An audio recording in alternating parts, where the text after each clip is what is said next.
dan belum tentu kehidupannya benar, belum tentu ibadahnya benar.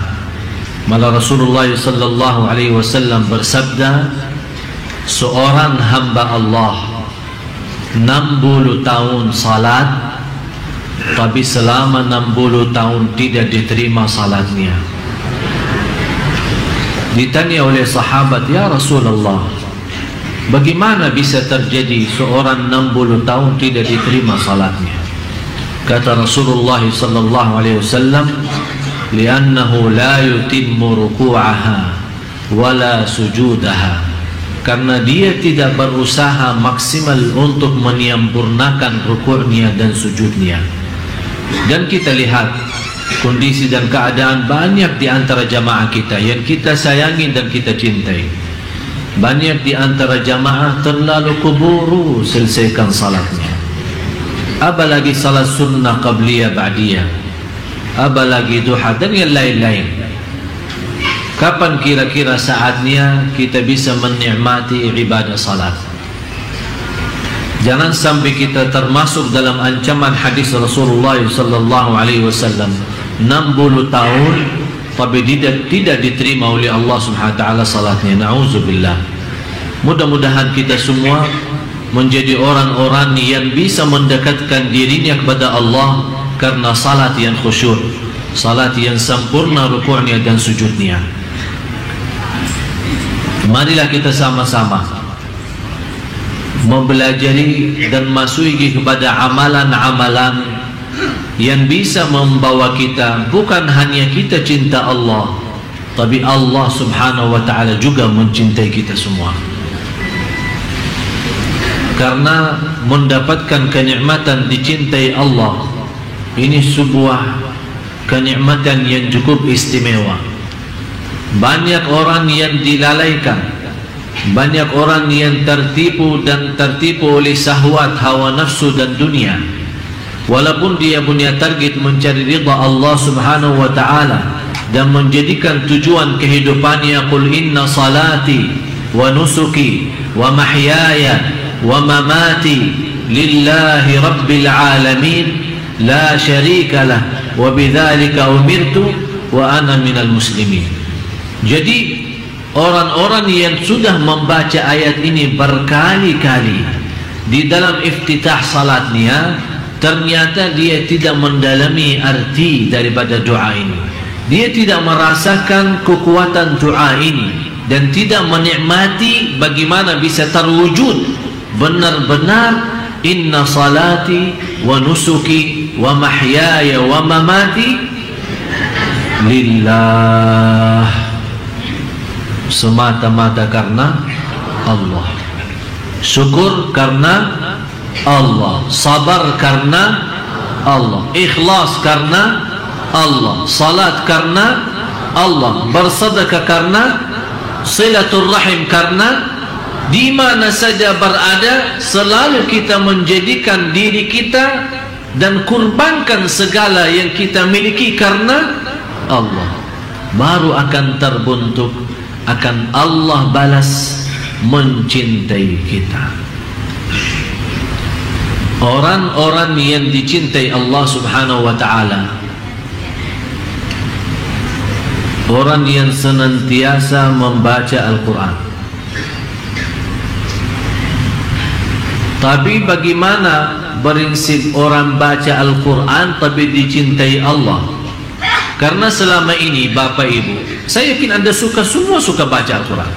Malah ada yang saya kenal 1 minggu, 2 minggu kurang lebih khatam Al-Quran. Kurang daripada 1 bulan dia mampu khatam Al-Quran. Malah ada yang dalam 1 bulan khatam 2 kali, ada malah 3 kali, 30 juz dalam 1 bulan. Tapi masalahnya bukan berapa banyak baca, tapi bagaimana membaca. Selama ini kita membaca Al-Quran untuk mengkhatamkan, tapi yang saya minta kali ini agak sedikit kita rubah. Bagaimana saya bisa baca Al-Quran tapi saya mendapatkan Allah mencintai saya? Yang pertama, saat kita baca Al-Quran, harus anda rasakan Allah bicara sama anda langsung. Allah bicara sama kamu. Ya ayyuhalladzina amanu, hei orang. Yang dimaksud siapa? Saya. Rasakan. Ittaqullah, berarti Allah mau berbicara sama diri kita sendiri. Itu yang perlu dirasakan saat kita membaca Al-Quran. Dan kita selama membaca Al-Quran, kita merasa, kata ulama, kalau mau berbicara sama Allah subhanahu wa ta'ala, salat. Tapi kalau anda mau mendengar Allah berbicara, baca Quran. Kalau anda mau mendengar Allah yang berbicara, baca. Karena ini Al-Quran kalam Allah. Kalam Allah langsung. Yang Allah sampaikan langsung, kalam Allah itu disampaikan kepada malaikat Jibril kepada Nabi Muhammad SAW, Nabi Muhammad kepada sahabatnya, dan seterusnya sampai kepada kita. Jadi yang ingin berbicara sama Allah, salat, hadap Allah, bicara, silahkan. Tapi yang ingin mendengar Allah yang berbicara, baca Al-Quran.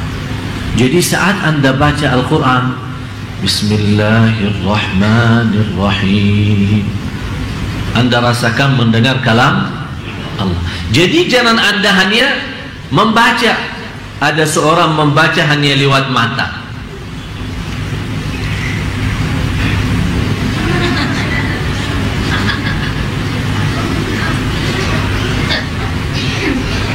Tidak akan bisa rasa. Kenapa? Apa manfaatnya suara? Suara agar didengar oleh. Kenapa didengar oleh telinga sendiri? Kalau ada syaitan mengganggu kita, lari. Dia tidak bisa, karena ada suara keluar. Syaitan terganggu. Bukan syaitan yang mengganggu, malah dia yang terganggu. Berarti akan melarikan syaitan dari suara bacaan kita. Kalau sudah syaitan lari, berarti kita akan mampu fokus dan lebih nikmat bacaan kita. Yang kedua, saat kita mendengar sendiri bacaan kita, rasakan Allah yang lagi menyampaikan bacaan itu lewat telinga kita. Karena telinga itu salah satu makhluk Allah. Ada seorang punya telinga tapi tidak bisa mendengar. Ada orang punya mata tapi tidak bisa melihat. Jadi masalahnya bukan wujudnya mata atau wujudnya telinga, tapi masalahnya apakah dia berfungsi atau tidak, bisa menjadi berguna atau tidak. Bagaimana kita bisa mengaktifkan segala tubuh badan kita saat membaca? Begitu caranya. Yang pertama, anda baca karena Allah lagi berbicara. Yang kedua, anda membaca Al-Quran, semua berbicara itu yang dimaksud adalah diri kita.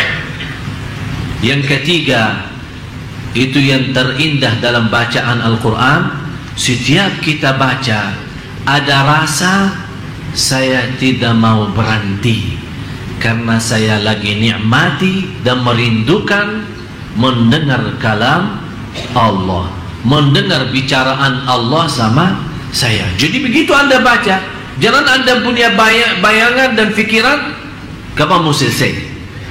Malah justru yang anda harus rasakan, saya tidak mau selesai, saya mau terus lazat, saya mau nikmat, karena Allah lagi bicara sama saya. Sudah faham 3 poin ini? Itu namanya membaca Al-Quran. Dan 3 hal ini baru akan Allah